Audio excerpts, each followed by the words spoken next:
नमस्कार दोस्तों, आपका अपना चैनल मैथ स्टडी वेलकम में आपका स्वागत है। आज मैं इस वीडियो में आप लोगों को एलसीएम बताने वाला हूं, जो कि रेलवे ग्रुप डी की परीक्षा में यह आने वाला प्रश्न होगा और वो भी इसको शॉर्ट ट्रिक के शॉर्ट नियम से शानदार तरीके से मैं आपको बताऊंगा।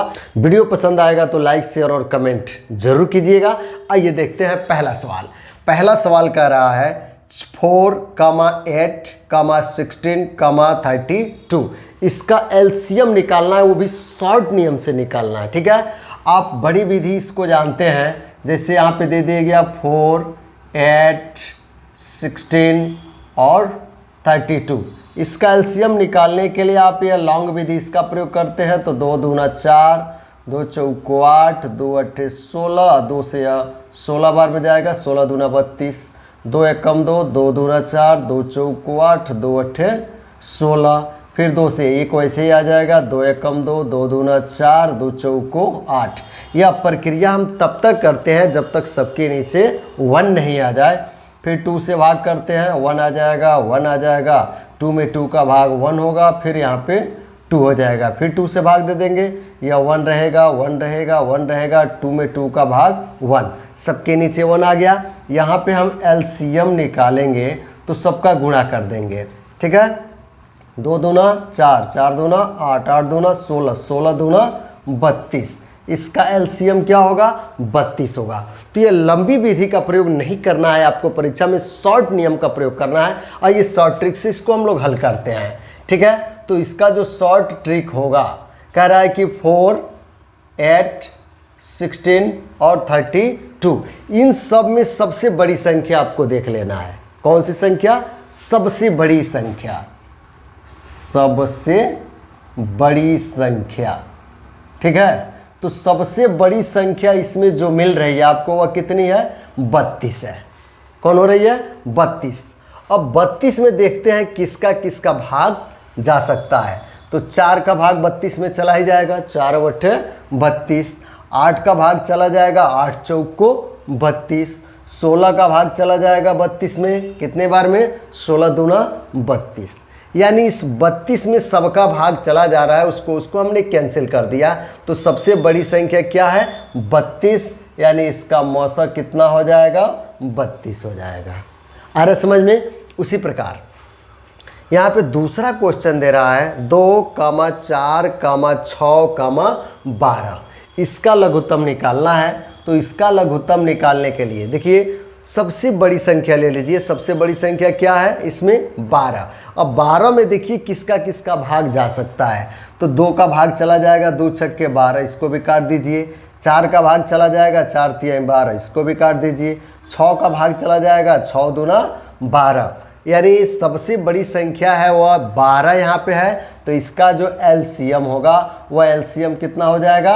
12 हो जाएगा, जो कि सबसे बड़ी संख्या होगी। यही इसका आंसर होगा। आ रहा समझ में?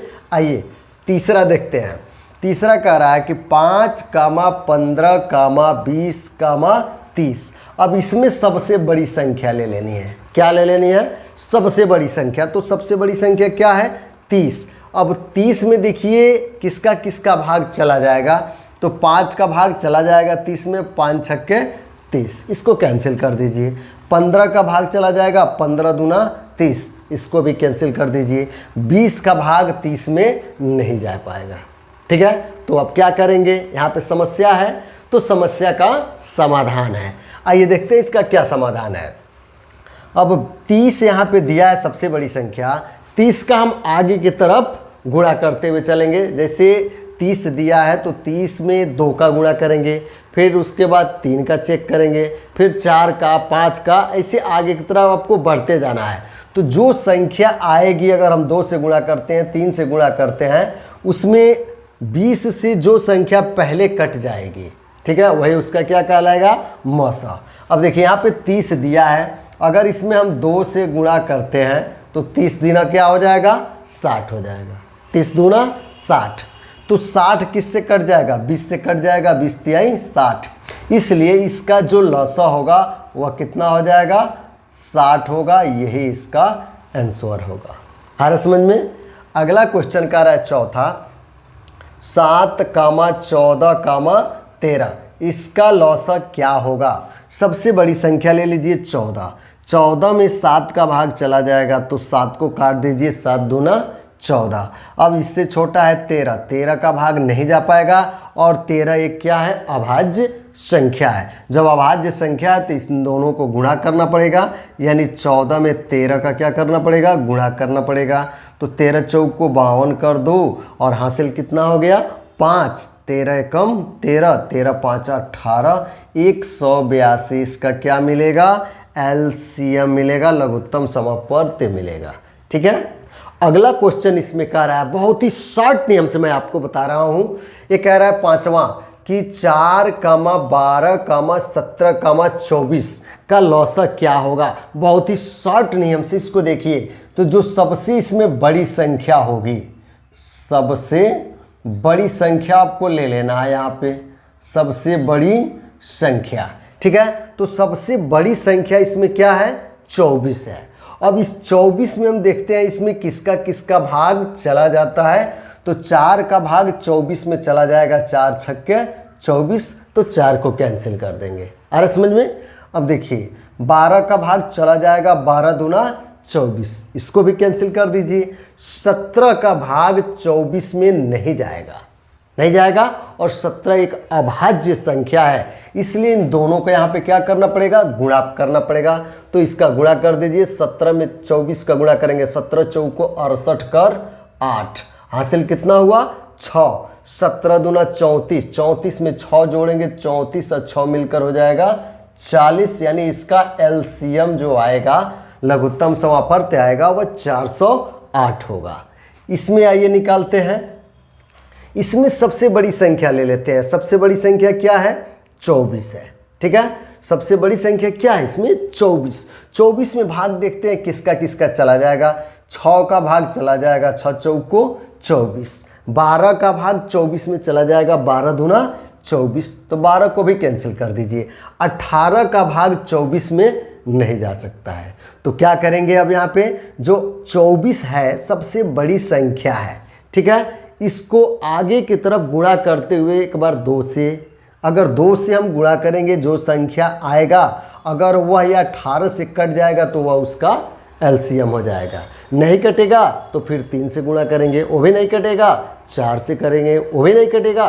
5 से करेंगे। आ रहे समझ में? आइए इसमें 2 से गुणा करते हैं तो 24 दूना कितना हो जाएगा? 48 हो जाएगा। तो 48 इस 18 से नहीं कटेगा। ठीक है। फिर छोड़ दीजिए, 2 से नहीं, अब 3 से गुणा करिए। तो 24 में 3 का गुणा करेंगे तो 24 तिहाई कितना हो जाएगा? 72 हो जाएगा। 24 तिहाई 72। अब 72 में 18 का भाग जा सकता है। 18 के 18, 18 दूना 36, 18 तिहाई 54, 18 चौको 72 चला गया। इसलिए इसका जो एलसीएम मिलेगा वह कितना हो जाएगा? 72। यही इसका आंसर होगा। आ रहा समझ में? अगला क्वेश्चन, 2, 3, 5, 7, इसका निकालना है एलसीएम, इसका लघुत्तम समापवर्त्य निकालना है। ठीक है। तो इसका जो लघुत्तम समापवर्त्य होगा, ये भी अभाज्य संख्या है, ये भी अभाज्य संख्या, ये भी अभाज्य संख्या और ये भी अभाज्य संख्या है।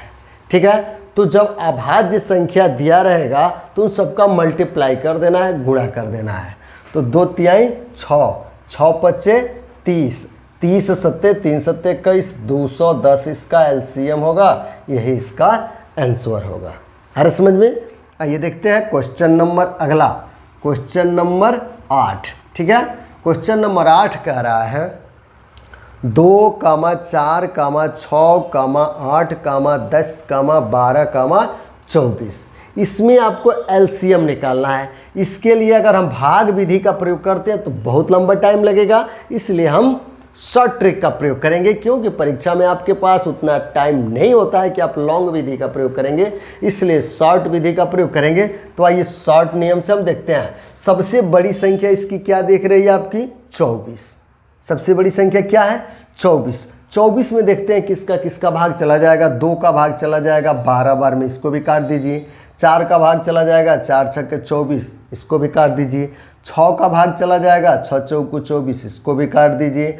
8 का भाग चला जाएगा, 8 त्रिके 24, इसको भी काट दीजिए। 10 का भाग नहीं जाएगा, 12 का भाग 12 दूना 24, ये भी चला जाएगा 2 बार में। अब क्या बच गया, 10 और 8, 10 और 8। अब 10 और 8 का हम लोग को एलसीएम निकालना है, तो 24 में अगर हम 2 से गुणा करते हैं तो कितना हो जाएगा, 2 चौक को 8, आप छोड़ देंगे, किसने गुणा करेंगे, 3 से। 3 चौक को 12, 3 दूना 6, 6 1 7, यानी 24 तिहाई 72। 72 10 से कटेगा, नहीं कटेगा, इसको भी छोड़ दीजिए। 4 से गुणा करते हैं, 4 चौक को 16, 4 दूना 8 1 9, 24 चौक को 96, 96 10 से कटेगा, नहीं कटेगा, इसको भी छोड़ देंगे। अब क्या ले लेंगे, 5 ले लेंगे, 5 का गुणा करिए तो 5 चौक को 20 कर 0, हासिल 2, 5 दूना 10, 10 तो 12, 120, 24 25 120, 120 10 से कट जाएगा, 0 से 0 कट गया, 12 बच गया, कट जा रहा है। यानी इसका जो एलसीएम आएगा वह एलसीएम कितना मिलेगा, 120 मिलेगा। यही इसका आंसर होगा, जो कि बहुत ही शॉर्ट नियम से आपको बताया जा रहा है। जिस तरह से लौसा आपसे ग्रुप डी के पेपर में पूछता है, उसी प्रकार आपसे एचसीएफ भी पूछता है, यानी मौसा पूछता है। ठीक है, आइए इसको शॉर्ट नियम से हम लोग देखते हैं कि मौसा किस तरह हल होगा। बहुत ही शानदार तरीका से मैं बताने जा रहा हूं। उससे पहले आइए एक लॉन्ग विधि से इसको हम लोग समझ लेते हैं। 4 8 16 32 का अगर मौसा निकालना हो तो पहले 2 अंक हम ले लेते हैं, 4, ठीक है, और यहाँ पे कर देंगे 8। 4 का भाग 8 में देंगे तो 4 दूना 8, ठीक है, कितना बचा यहाँ पे, 0, कैंसिल हो गया। फिर अब देखिए, फिर 4 से कटा तो 4 को फिर भाव इस तरह यहाँ ले लेंगे, फिर क्या ले लेंगे यहाँ पे, अब यहाँ पे 16 ले लेंगे। 16 में 4 का भाग, 4 चौक को 16, ये भी कैंसिल हो गया, फिर 4 ही बचा। फिर 4 से हम भाग करते हैं किसमें, 32 में, तो 4 और 8 कितना हो जाएगा, 32, क्रॉस हो गया। यानी किससे कटा, यह 4 से कटा। यानी इसका जो मौसा होगा, यानी जिसको एचसीएफ कहते हैं, वह मौसा जिससे यह कटा है, यानी 4 से भाग दिया गया है तो कट गया है पूरा पूरा, तो इसका मौसा कितना हो जाएगा, 4 हो जाएगा। ये लॉन्ग विधि है। अगर हम शॉर्ट विधि से इसको हल करना चाहते हैं तो जो लौसा निकाले तो हम सबसे बड़ी संख्या लिए, ठीक है, लेकिन मौसा में क्या लेना है, सबसे छोटी संख्या लेना है। ठीक है, तो सबसे छोटी संख्या क्या है, 4। अब 4 का भाग देखिए किस में जा सकता है। 4 का भाग 8 में भी चला जाएगा, 4 दूना 8। 4 का भाग 16 में चला जाएगा, 4 चौक को 16। 4 का भाग 32 में चला जाएगा, 4 अट्ठे 32। यानी सबसे छोटी जो संख्या होगी वही क्या कहलाएगी, इसमें एचसीएफ मौसा कहलाएगी, जो कि 4 होगा। यही इसका आंसर होगा। आ रहा समझ में। आइए दूसरा क्वेश्चन कह रहा है 3, 6, 9, 12। इसका यदि हम लॉन्ग विधि से हल करना चाहते हैं तो 3 का भाग देंगे इसी तरह, ठीक है, 6 में, फिर उसी तरह 9 में, फिर उसी तरह 12 में। तो ये लॉन्ग विधि, हमको शॉर्ट विधि का प्रयोग करना है। ठीक है, सबसे छोटी संख्या इसमें निकालना है हम लोगों को मौसा के लिए। तो सबसे छोटी संख्या क्या ले लेंगे, 3। अब 3 का भाग देखते हैं किस में जा रहा है, तो 3 दूना 6 चला जा रहा है, 3 तिरिके 9, इसमें भाग चला जा रहा है, 3 चौक को 12, इसमें भाग चला जा रहा है। इसलिए सबसे छोटी संख्या क्या है इसमें, 3, तो इसका मौसा हो जाएगा 3। आ रहा है शॉर्ट नियम समझ में। अगला क्वेश्चन देखते हैं 4, 8, 10, 12। इसमें आपसे पूछा है क्या, एचसीएफ मौसा पूछा है। ठीक है, तो यहाँ पे मौसा क्या होगा, 4 का भाग सबसे छोटी संख्या इसमें ले लेंगे, और एलसीएम में क्या लिए थे, सबसे बड़ी संख्या।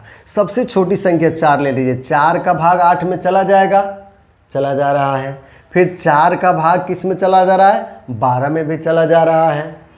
ठीक है, 4 तिहाई 12, ये भी कट गया। लेकिन 4 का भाग इस 10 में नहीं जा रहा है। तो आप क्या कर रहे हैं कि हमने लौसा में बताया कि जब 2 संख्या बच जा रहे तो इसको आगे की तरफ गुणा करके हम बढ़ाते थे, लेकिन इसमें कहाँ होना है, पीछे की तरफ आपको होना है। कहाँ पे, पीछे की तरफ। तो पीछे की तरफ होना है आपको। यहाँ पे क्या दिया है, 4। 4 का हम आधा करेंगे यानी 2 से स्टार्ट करेंगे तो कितना होगा, 4 का आधा 2, तो इसका जो होगा मौसा वह कितना हो जाएगा, 2 हो जाएगा। यही इसका आंसर होगा। आ रहा समझ में। आइए देखते हैं चौथा क्वेश्चन। 10, 20, 25, 30 इसका मौसा आपसे पूछा है। शॉर्ट नियम से बहुत ही शानदार तरीका से आप इसको हल कर लेंगे। सबसे छोटी संख्या ले लेंगे इसमें क्या, 10। अगर लसा निकालना होगा तो सबसे बड़ी संख्या ले लेते क्या, 30। लेकिन हमको लसा निकालना नहीं है, यहाँ पे मौसा निकालना है, HCF निकालना है। क्या निकालना है, HCF। तो निकालिए। सबसे छोटी संख्या क्या है, 10। 10 का भाग किस में जा सकता है, तो 10 दूना 20 चला गया, 10 तिहाई 30 ये भी चला गया। लेकिन 10 का भाग 25 में नहीं जा सकता है ना, तो इसको जो ये 10 दिया इसको आधा करिए। जैसे लौसा निकालने के लिए हम 2 से गुणा करके आगे की तरफ बढ़ते थे, तो इसमें भाग दे करके पीछे की तरफ होना है। कहाँ पे, पीछे की तरफ। तो 2 से भाग देंगे तो 2 पच्चे 10, यानी इसका जो HCF होगा, मौसा होगा, वह कितना हो जाएगा, 5। क्योंकि 10 में 2 का भाग देंगे तो कितना बढ़ जाएगा, 5 बढ़ जाएगा। आ रहा समझ में। यदि आपसे क्वेश्चन पूछ दे कि 5, 7, 3, 11, ठीक है, इसका यदि आपसे मौसा पूछ दे तो इसका मौसा क्या होगा। अब देखिए ये भी प्राइम नंबर है, यानी ये अभाज्य संख्या है। कौन सी संख्या है, अभाज्य है। 5 भी अभाज्य है, 7 भी अभाज्य है, 3 भी अभाज्य और 11 भी अभाज्य है। जब सब अभाज्य संख्या दिया रहेगा तो उसका मौसा कितना होता है, 1 होता है। इसलिए इसका जो HCF निकलेगा, इसका मौसा निकलेगा, वह कितना हो जाएगा, 1 हो जाएगा। यही इसका आंसर होगा। मौसम में कुछ महत्वपूर्ण चीज़ें होती हैं जिस पर आप विशेष ध्यान देंगे। इसको हम नोट करके लिख देते हैं, ठीक है। इसमें जो HCF पूछेगा, इसमें सबसे छोटी जो HCF होती है, सबसे छोटी HCF यानी मौसा, वह क्या होती है, 1 होती है। ठीक है, क्या होती है, 1 होती है। अब ध्यान दीजिएगा, मौसा बट्टी के रूप में कभी भी नहीं हो सकता, यानी P/Q के रूप में इसका आंसर कभी नहीं आता है। ठीक है, मौसा कभी भी यह ऋणात्मक नहीं होता है, नेगेटिव नहीं होता है, हमेशा यह क्या होगा, धनात्मक होगा। मौसा, ठीक है, कभी भी यह दशमलव नहीं हो सकता है, दशमलव नहीं हो सकता है, यानी यह दशमलव में मौसा नहीं होता है। मौसा कभी भी शून्य नहीं हो सकता है, मौसा, ठीक है, डज नॉट इक्वल टू 0, यानी मौसा कभी भी शून्य नहीं हो सकता है। दोस्तों वीडियो पसंद आया हो तो लाइक शेयर और कमेंट जरूर कीजिएगा। Thanks for watching my video.